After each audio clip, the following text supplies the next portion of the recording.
Alright, I'm gonna go fly today. I've been in quarantine for 2 weeks and I'm looking forward to getting the airplane and flying solo. I'm currently not taking students, but I thought I could give you guys an area tour.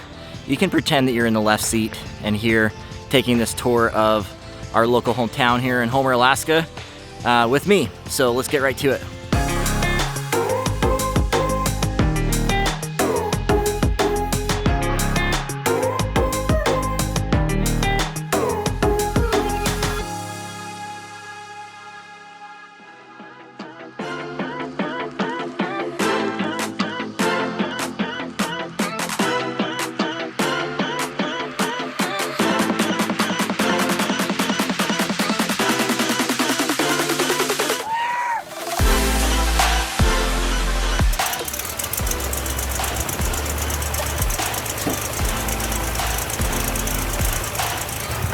For traffic advisory, advise on initial contact with India. India. Hello, everybody. Here we go. Getting the weather. Airport information, India. Time 2201 Zulu. Wind 220 at 5. Visibility 10. Ceiling 5,000. Overcast. Temperature 10, dew point 6. Altimeter 3019er. Favored runway 22 left traffic. Note on Beluga Lake is closed. Seaplane operation. Air met for mountain obscuration and IFR conditions. Pilot weather reports are requested. Contact Homer Radio 123.6 for traffic advisory. Advise on initial contact with India. Gosh, was that in one breath? Kevin is a rock star. So we did our start. Prep clear, master beacon. Free taxi, seatbelts, flaps are up. Heat vent defrost, none of that. Avionics are all set. ATIS and AWAS got that. It's India. Altimeter, we did set it. Transponder does its own thing. ADSB is with it. Radio, we'll talk to them in a second. Taxi light is on. Brakes, I'll move forward and test that. We'll look at the instruments as we move forward. Alright, now we can test those brakes. I don't slam them on, but I just kind of feel them out a little bit. Then we're going to come out here and run up right next to the runway. You'll notice my hands are off the controls because I don't really need them right now. If we had winds, I might correct for them with the yoke. But I steer with my feet, a combination of pedals and brakes. Try to be a pro and stay right on that line. Come right over here in this little nook and run up. Okay, so we'll kind of aim away from the other airplanes. And I'll push her up to 1600, everything's in, everything's set for takeoff. Push it up to 1600 and do my mag check. Right, back to both. Oh, there's about 40 left. About 30, back to both. All right, while our engine's up, I'm gonna check the suction's good, amps are good, fuel in the tanks, oil pressure, and temperature look good. I'm gonna add my carb heat. Any taxing I do and too much time on the ground, the carb heat can actually take care of that carb ice right now. And then I'll check that idle with the carb heat on. Looks good. And 1,000 RPM is where I like to sit. All right, let's bring out that checklist again. So run up, brakes, fuel, trim, flight controls, up, back, aileron up. Okay, oh, that looks nice. This is a Turbine 206. It's pretty sweet. Kind of a unique airplane, Turbine 206 amphib. All right, so if I go to 122.2 or 122.0, it's 122.2. Homer Radio, you up on 122.2. 2423, uniform Homer Radio. Hey man, good to talk to you again. It's just me today. I'm going to be 1 hour over to McEwen Flats around China Poot up to Gruwink and back. Just give me 1 hour and I've got 3 hours of fuel. 2423, uniform Roger. Flight plan on file. Good to talk to you as well. And as soon as I see you depart, I'll activate your flight plan. Thanks, man. That's Kevin. He's a rock star, flight service station right on the field. Haven't talked to him in a while, so good to be back among friends. So that's like an abbreviated master flight plan, we call it here. It's actually called a master flight plan, but it's abbreviated, and I just have to give them a couple data points. They have everything else on file for my tail number. And that's it. And then we can just do our thing. Okay, I'm going to pull out here. Looking around, I don't see anybody. Don't see any conflicts with the taxiway. And there goes that Turbine 206. Homer traffic, 2-3 uniform, back taxi on the gravel to the Elephant here, Homer. To make your radio calls before you go out. Be very aware of who's around. This is a little gravel taxiway we have here in Homer. And I'm just pulling back on the yoke here to give myself a little extra room on that nose wheel to protect the nose wheel. We do have a gigantic nose wheel on this airplane, so it's not that big of an issue. Nice thing is with these tires, you could really pull off anywhere on this runway and be okay, like if you had to for some emergency reason. I like my big tires. There's some rougher stuff right in the middle, probably from the snow melt, so I'm just going to avoid that if I can. Okay, we'll come up here, we'll do a quick pre-takeoff checklist, and then we'll pull out on the runway and depart. We're departing runway 22 into the wind, and then we're going to be departing over the Homer Spit, climbing for our water crossing, and we'll go up into the mountains a little bit and explore. Okay, flaps are 0, mixture is best power, carb heat is off, pitot heat, doors, windows, transponder, landing light. All right, and you can kind of do a lights, camera, action test as well. It's another good way of doing it. All right, I don't see anyone on final or in the pattern. Homer traffic, 2423 uniform, runway 22 at the Elephant Ear, departing over the Spit.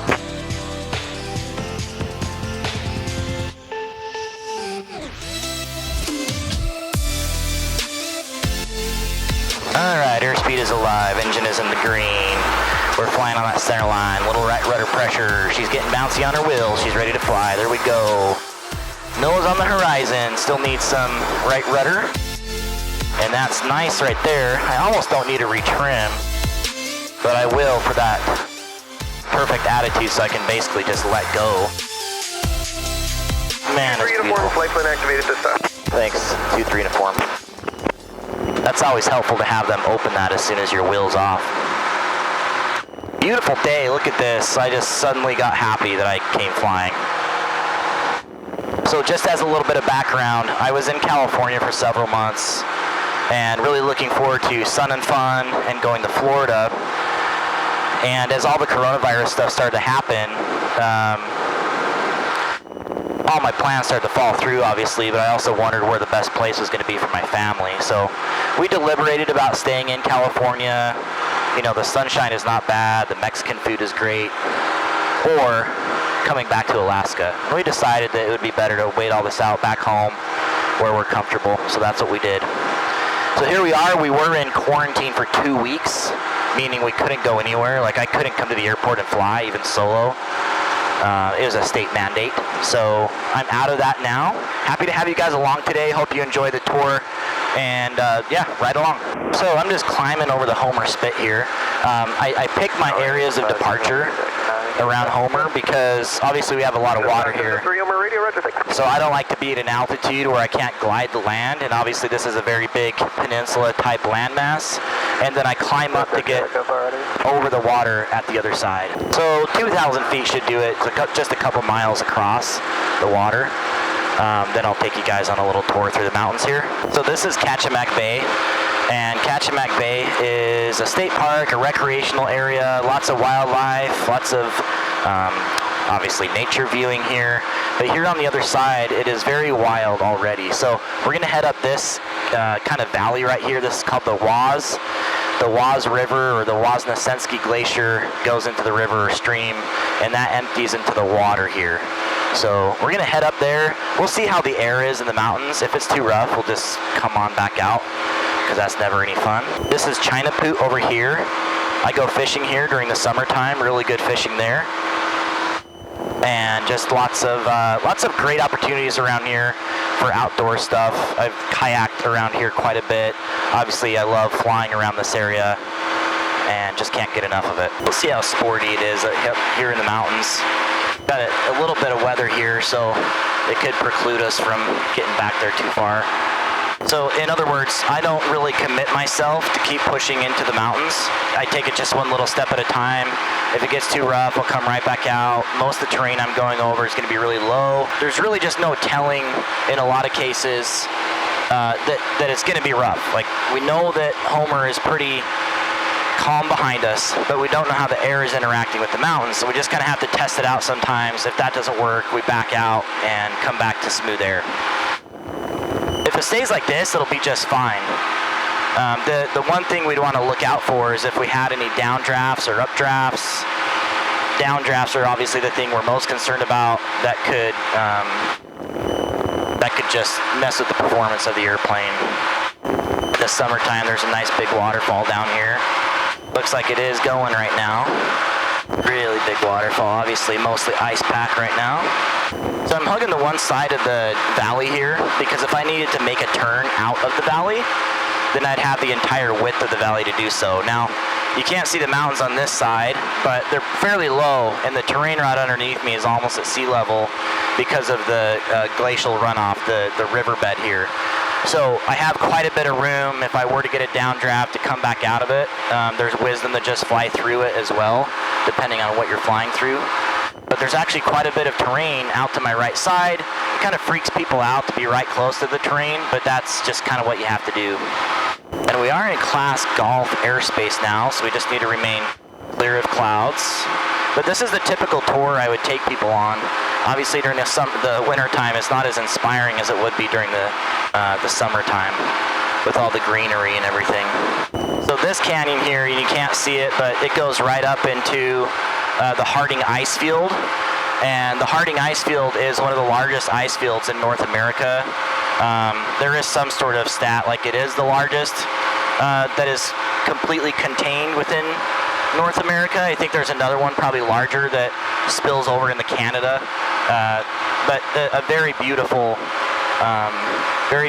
glacial, huge glacier basically with all the glaciers running off of it. But they call that an ice field.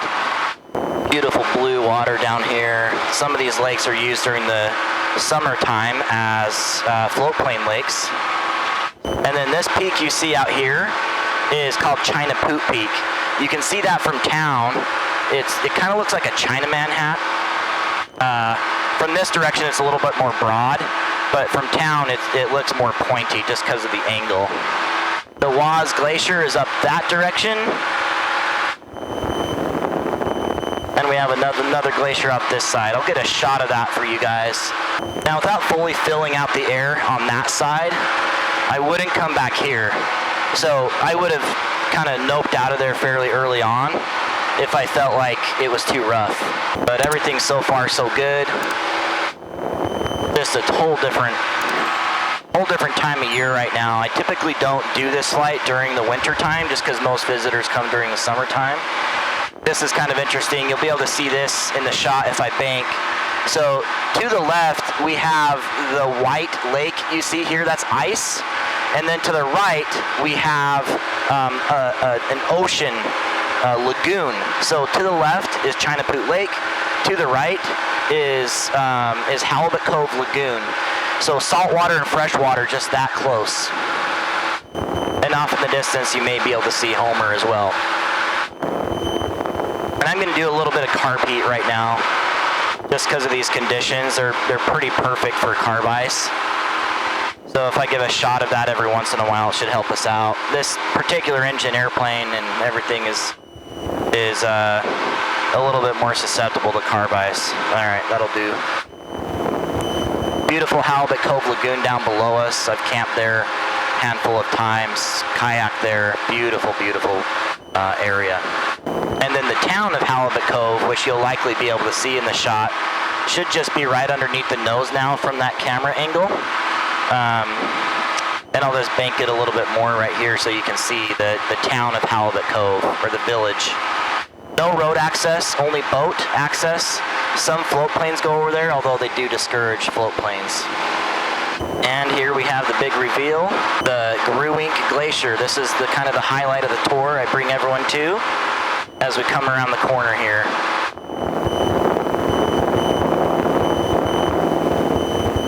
You can see that the lake is currently frozen, but it does look like some of the ice has been sloughing off into the softer ice. That's interesting. So this is a big valley, and actually the winds can be pretty crazy up in here. So based on what I've already experienced today, I'm not going to go back there too far, but I am going to go back just a little bit so you guys can see a good shot from the cameras. Now, in this particular valley, I am fairly, because of the winds, the katabatic winds, the winds coming up over the top, since they're at our back, basically, I'm guessing they're the same as Homer, so they're at our back, spilling over the mountain peaks, and then going up the other side. So I'm going to choose performance on that side of the valley, because the wind should be going upslope, but we would get some stuff going on over top the glacier, and usually more than usual, but there is some rain and clouds up there anyway, so I don't really want to go up that direction, get too deep in there. I'm just going to play a little safer. We're going to come up here, we'll get a good look. I'll do a nice slow swooping turn for you guys, and then we'll come back the other way. So again, I'm going to use the entire width of the valley, and then we'll just make a big, long, lazy turn. And I'm actually just going to turn now so that you guys can see the face of the glacier, hopefully. So I like to be past my 90-degree point by the time I get halfway across the valley. In a plane like this, you can really crank it over, especially if you want to do a steep turn. But you can see here that I can just do something kind of casual and everything works out. See those winds? Just got a couple bumps. But hope you guys enjoy that view. That's Grewing Glacier. That's kind of the highlight of the tour. Beautiful, beautiful glacier. You can't hike to the shoreline over this direction, but I hope you guys enjoy that view. All right, everyone, we're gonna head back into Homer now. Basically, I stay high, typically, where I can glide to different shorelines if something were to happen. I'm really high right now, I'm 2,500 feet. I've got lots of options around me, particularly this beach down here, which I've been on before. Not with the airplane, but I've walked it, and it's got plenty of options. There's even a little landing strip down this direction, which is doable. So I could make all of that if I really had to. Basically just giving myself options always. Plus I want to stay high for the crossing to go into Homer. 2,500 should do it. We're right there already. And as we move closer here, we're going to get the weather for Homer, even though it shouldn't have changed from India, I think it was earlier. And then we'll go in. All right, so let's get that weather right now. 35, 65. Obscuration and IFR conditions. Pilot weather reports are requested. Contact Homer Radio 123.6 for traffic advisory. Advise on initial contact of India. Alright. Homer Radio, copy 0 Papa. I'm coming up on Stone Step and I've got India. And I'll come straight in for 22. Copy 0 Papa. Homer Radio, good evening or afternoon. No reported traffic, wind calm. Homer Radio, 2423 uniform. Gull Island with India. Planning landing runway 22. 2423 uniform Homer Radio traffic cub reported 60-foot rock 1 minute ago. I'm not sure which runway they're going to use. 23 uniform. Heard the cub. I thought they were a Stone Step. I'll be looking for them. Yeah, I'm just right over Stone Step now. I'll just come straight in for 22. Roger that. Yeah, you heard him better than I did. Thanks, Chris.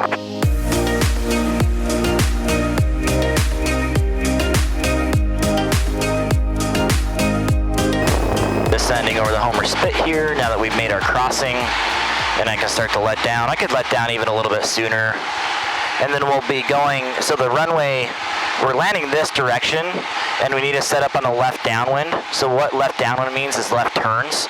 So I'll be coming in like this and making traffic so that I can do left turns for the pattern. Okay. So at the 45. Initially a right turn, but I'll be doing left turns on base and final. All right, carb heat, gas is on both undercarriages, fixed gear, mixture is good, prop seatbelt switches, all that's all good. Bring up the checklist, see if there's anything else we need, but that's on my quick memory checklist. Descent, fuel mixture, both carb heat, ADAS, AWAS, we got all that, altimeter set, instruments. Okay, everything looks nice. Pre-landing, landing lights, autopilot off, mixture, carb heat, fuel both. Okay, we got everything. Of course, we'll do our flaps and everything as needed. It's like the wind is quite a bit stronger up here. I'm just kind of noticing that as we're coming into the pattern. Homer traffic, copy 0 Papa. Let's do my final for 22. Homer traffic, 2423 uniform over the barge basin, entering 45 left downwind runway 22 Homer. So I told them a local area part on the spit where I was, so they know where to look in the sky for me and kind of where our positioning is, because he's landing straight into the runway and we could potentially conflict at some point. And really looking good, eyes outside now when we're in the traffic pattern for anyone that's not talking. And I'm in the wide. I'm going to enter that first notch of flaps, close to our pattern altitude. I'm looking for that airplane. There he is down there. You guys won't be able to see him, but I can. And I am going to land long because this is such a long runway and I really don't need all of the runway. So I'll turn just as he's pretty much passing my wing or less. Over traffic, 23 inform, left base, 22, we've got the Cub in sight. And drawing back my power. Letting it sink without letting the airspeed come up. Next notch of flaps. Checking my final just in case there are two Cubs. And I'm watching him down there. Okay, still no one. And turning final.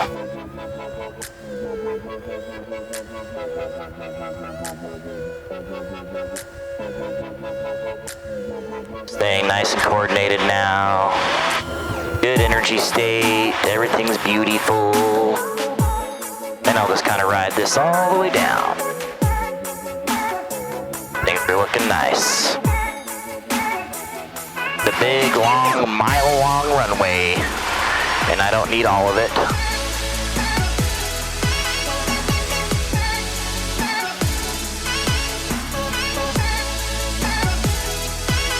And I'll go my final notch of flaps.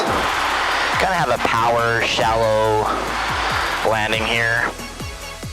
But I'm just going to work her on down. Stay on center line with all these little bubblies I'm getting. Draw the power back. Keep working that nose up, milking that nose. Eyes down the runway. And there we go. Center line and nice and coordinated. Or aligned, I guess is the better term in that case. And then we don't want to Tokyo drift off the runway, so I'm just gonna slow down a little bit before I do that. Pull off here, a little bit of left brake to get us that direction. Once we pull past the hold short line, I'll do my after landing checklist with the airplane stopped. So my eyes are inside. Okay, so I can go taxi light, I can put the carb heat in, I can lean the mixture, my flaps are up. Everything is set there. I'm gonna reset the trim. That should do her. Over traffic, 23 uniform, clear of the runway at Alpha. 23 uniform, roger, and we'll close out your flight plan. Thank you, sir. Now we'll try to get this tail lined up.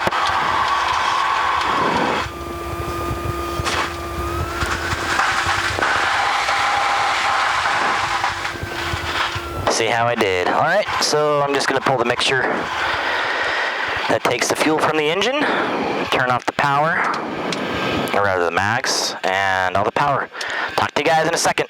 Okay, I was really excited to be done with quarantine and get up in the airplane. I was very happy to have you guys along with me today. I hope you enjoyed the scenery, enjoyed the mountains, enjoyed the glaciers, some of the bumps and other things that were along the way. And we're gonna get through this together, all right? I hope you guys are happy and healthy wherever you are, and that even if you're in a bad area, that you are finding ways to stay happy and healthy. Make sure to subscribe, hit the notification bell, like this video. I'd love to hear from you guys in the comments, get to know you a little bit, and I will talk to you guys next time. Until then, throttle on.